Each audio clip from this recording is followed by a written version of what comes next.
The food you're stockpiling right now probably won't save you. Not because you're doing it wrong, but because nobody tells you the real problem. A prolonged emergency doesn't stay the same. It changes shape every single week. And a pantry built for week 1 completely fails by week 8. One family learned this the hard way. 90 days without power, 2 adults, 2 kids, 8 foods. That's it. On day 89, almost at the finish line, the father opened one last can he'd been quietly saving since the very first week. He sat down and cried while he ate. Not from pain, from something else entirely. That can is number 1 on this list. But we're starting at number 8, because the order is the whole point. Number 8, dried whole green peas. Week 1 feels manageable, and that is the trap. You eat through the fridge first, then the freezer. But by day 5 or 6, when you reach into the dry pantry, you run into a problem nobody warned you about. Everything is beige.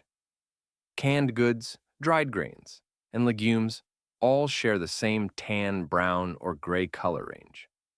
The visual sameness of every plate registers as deprivation, even when the calories are sufficient. It is one of the quieter ways a well-stocked pantry begins to fail. This is the first problem dried whole green peas solve, and it is not what anyone would have predicted. The distinction between whole peas and split peas matters. Split peas dissolve into a uniform paste, but after days of soft textures, the mind and body crave structure and a real bite. Whole green peas, simmered for about 40 minutes, hold their shape and offer a satisfying resistance. The brain processes this textural change as genuine variety, making the meal feel different even when the ingredients are the same. Nutritionally, whole green peas deliver complete protein when paired with any grain, as their amino acid profiles complement each other. They are also dense in iron and fiber, which are crucial when physical demands are high and diet variety drops. Their green color provides visual variety, which is an early signal the brain uses to assess if a meal is adequate. Sealed in mylar with oxygen absorbers, they have a 25 to 30-year shelf life and cost under $2 per pound. Number 7. Canned beef ravioli. Here's a problem that appears in almost no emergency food guide ever written. By week 2, the kids were done. Not hungry, done. Done with beans, done with rice, done with anything requiring explanation before they would touch it. The adults were managing water collection, fuel rationing, and a dozen small logistical problems that compounded daily. The children were managing their own version of this. The quiet, cumulative loss of everything that felt normal, and they were expressing it clearly at the dinner table. This is the variable almost no food plan accounts for.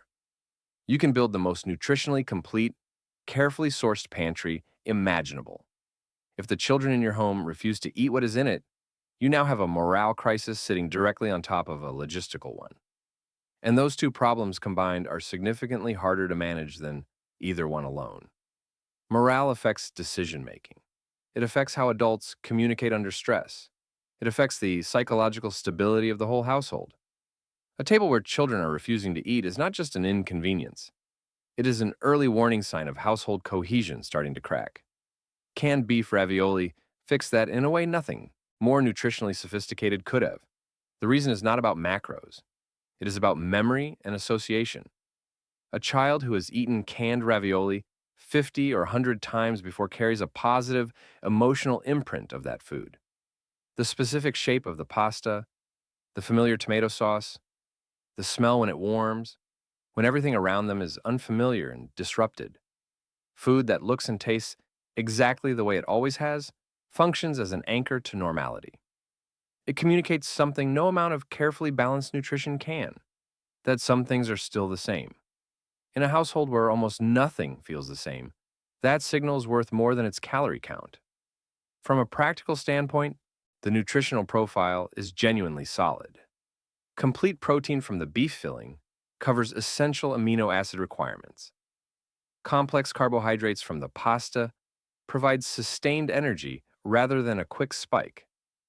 The tomato-based sauce delivers meaningful vitamin C, a nutrient that begins quietly depleting faster than most people realize, once fresh produce disappears from the diet entirely. Vitamin C deficiency does not announce itself loudly. It erodes immune function, wound healing, and energy levels gradually.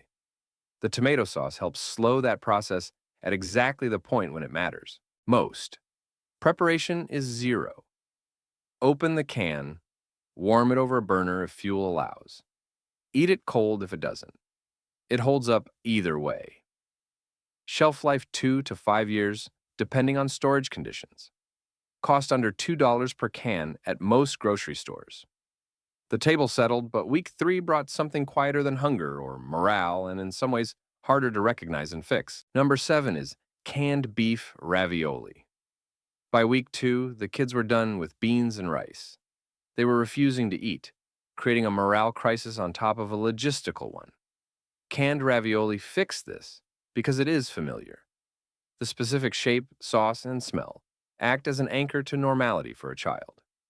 It provides complete protein, complex carbs, and vitamin C from the tomato sauce. It requires no preparation, has a 2 to 5 year shelf life, and costs under $2 per can. The table settled, but week 3 brought a quieter problem. Number 6 is powdered sour cream. By week 3, eating had become a form of work. Nothing was wrong, but every meal was predictable, leading to flavor fatigue.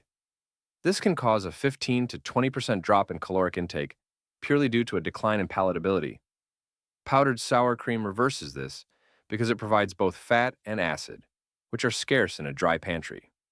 Its tang cuts through the starchy quality of staples. 1 tablespoon into rice and beans completely changes the experience.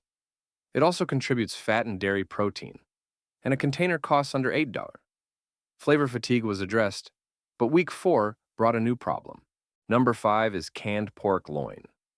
By week 4, water was being hauled by hand and firewood had to be collected.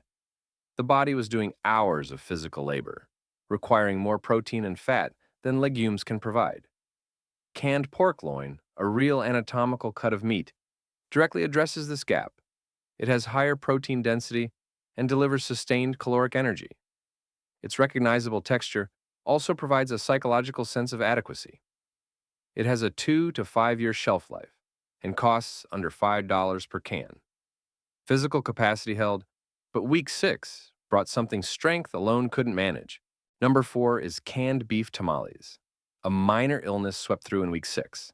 And a sick person doesn't want optimized food. They want comfort. Canned tamales are one of the few shelf-stable foods that provide a flavor profile with cultural context, tasting intentional, not functional. This comfort accelerates recovery. They are also calorie-dense and eat well at room temperature, which is crucial when fuel is scarce. They have a 2 to 3 year shelf life and cost under $3 per can. The illness passed, but week 8 brought a different kind of crisis. Number 3 is dried lupini beans. By week 8, the pantry had become completely predictable, and people were beginning to eat less, not from shortage, but from the accumulated weight of knowing exactly what each meal would feel like. Lupini beans offered genuine novelty. Their preparation is a multi-day process that provides a sense of purpose. The result is a food with a firm, meaty texture and a briny flavor, unlike anything else in the pantry. They are exceptionally high in protein and fiber. Stored dry, they last 25 to 30 years and cost under $3 per pound. Novelty worked, but by week 10, something heavier had set in. Number 2 is freeze-dried ground beef. Week 10 brought a structural exhaustion that adequate sleep doesn't fix, a finite reserve of willpower drawn on for 10 weeks. At this stage, the capacity for any meal preparation demanding more than minimal effort is spent. Freeze-dried ground beef solves this by rehydrating in 10 minutes with hot water. It adds complete protein and fat to any base without any technique or timing. A pouch serves 6 to 8 people, has a 25 year shelf life, and costs under $20. This was the difference between maintaining function and quietly unraveling. But the final stretch needed something that none of the others could provide. Number 1 is canned chicken a la king. This food functions differently because of what it communicates. By week 12, The family had been eating from their pantry for 83 days. The children and adults were carrying an accumulated weight of disruption. Canned chicken a la king with its creamy sauce delivers an enveloping richness that had been absent for 3 months. It is a complete meal, and the cream sauce provides a specific sensory experience that the body registers as deeply nourishing. On day 89, the father ate it and cried because the taste told him that the worst was behind them, that they had made it. It has a 2 to 3 year shelf life and costs under $4 per can. The real lesson is not about the 8 foods themselves, but about how a prolonged emergency changes its demands week by week. Week 1 needs texture and color. Week 2 needs the familiar. Week 3 needs flavor variety. Week 4 needs caloric density for labor. Week 6 needs comfort. Week 8 needs novelty. Week 10 needs effortlessness. And week 12 needs a signal, not just fuel. A real emergency pantry needs depth across all these dimensions, something most pantries lack. The family discovered each item's value as the need arrived. For under $400, they made it through 90 days, and you do not have to learn their hard lessons the same way.